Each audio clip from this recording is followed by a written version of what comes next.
Good morning, welcome to Goodwill. In this video presentation, we will see how we can trade in MCX crude oil today. Before looking into that, let us see what happened yesterday and what we expected yesterday. The chart you're seeing is 7-minute candlestick chart, and this candlestick indicates yesterday's price opening, which shows that the market opened near 4,920.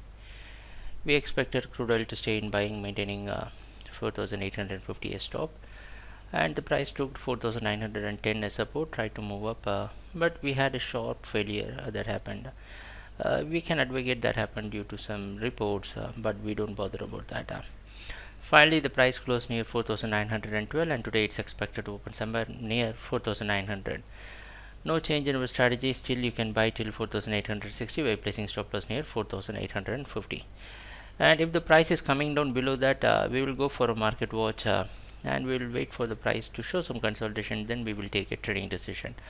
So let us see what's going to happen during the trading session, and thanks a lot for watching our videos. Happy trading. Take care. Bye.